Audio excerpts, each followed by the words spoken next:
Hola a todos, yo soy Nanda y esto es Pucapú.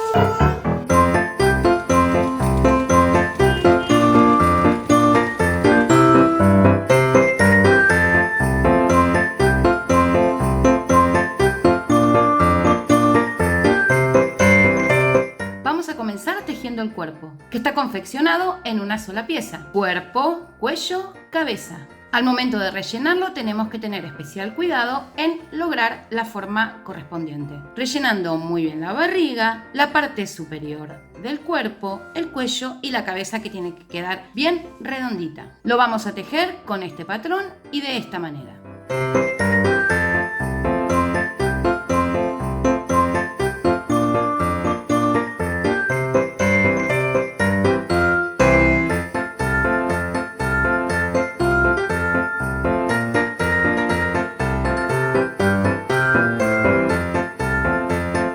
Vamos a colocar un refuerzo en el cuello. Como siempre, invito a reciclar. En este caso voy a usar el dispensador de un jabón líquido para manos, al que voy a desarmar y voy a utilizar el tubo como refuerzo. Cuando lo coloque por dentro es muy importante que el refuerzo, sea cual fuere que utilicemos, tome parte del cuerpo, el cuello y parte de la cabeza. Esto dará una mayor sujeción. Aunque parezca un refuerzo corto para este muñeco, este tamaño en mi caso es más que suficiente. Cuando lo coloquemos también es muy importante rellenar todo el contorno del refuerzo para que quede bien sujeto y apretado dentro del muñeco y no se mueva.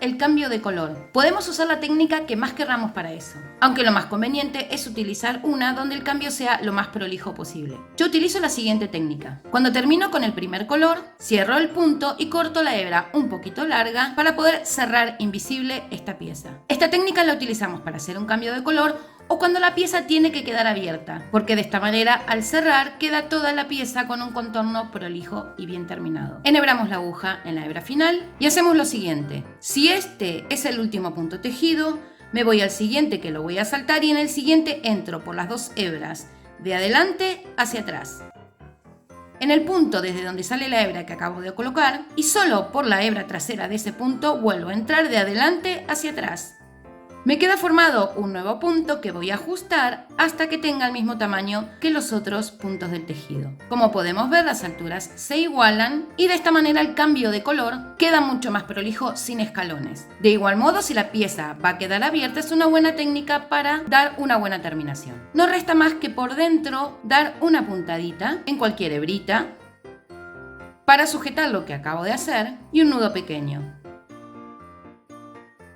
Y para terminar, corto. Para que no se note el cambio de color, la siguiente vuelta la voy a hacer solo por las hebras traseras del punto. Si el patrón no me lo indica, no voy a comenzar por el punto que acabo de formar, este nuevo punto, sino por cualquier otro que no sea ese, y siempre por las hebras traseras.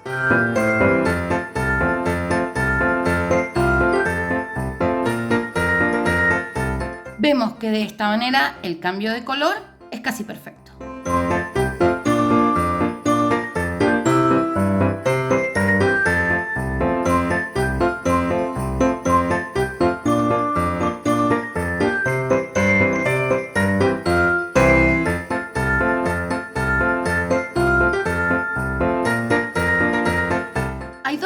Que tenemos que tener en cuenta al momento de de coser las patas. La primera es coser cada una de las patas, no en el centro de la barriga, sino a la altura del cuello. Si aquí tenemos el cuello, bajo por el lateral con una línea recta y ahí es donde voy a coser la pata. Porque si la coso en el centro de lo que es la barriga, la parte más gruesa del cuerpo, la pata me saldrá demasiado adelante y no se corresponderá con el supuesto esqueleto interno del muñeco y quedará deformado y feo. El diseño está pensado para que la barriga sobresalga de la forma del cuerpo. Entonces, de este modo, por el lateral del muñeco a la altura del cuello, imaginamos una línea recta y ahí es donde cosemos las patas. La segunda cuestión es que cuando la vayamos a coser por toda su apertura circular, de este modo, al coser la parte interna de la pata, vamos a unir pata al cuerpo por un par de vueltas más abajo de lo que es la pierna. Porque si cosemos solo por la circunferencia de esta, la pata tiende a abrirse. Y si no queremos esto, para que las dos patas caigan rectas hacia abajo, vemos que tenemos que coser cuando pasemos por la parte interna por un par de vueltas más abajo. Así es que por un lado coseremos por la parte superior y por la otra mitad coseremos un poco más abajo al cuerpo. Y de este modo, entonces van a quedar las dos piernas rectas.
unos últimos detalles, además de la nariz que he puesto un pompón, aunque también se puede tejer una pelotita. Los ojos los he confeccionado en paño, un óvalo blanco sobre el que he colocado un óvalo en celeste, sobre el que he colocado un círculo en negro y sobre este un círculo en blanco. Con la técnica del pincel seco he coloreado unas mejillas. Y en la terminación de los puños, la parte inferior del suéter y el cuello alto he cosido esta especie de puntilla. Pero lo pueden dejar así, pueden tejer una puntilla y colocar, o como en este caso, alguna que hayan comprado y que les guste. Espero que les haya gustado este proyecto, no olviden dejar su pulgar arriba y una suscripción, porque así me ayudan a seguir creando para ustedes.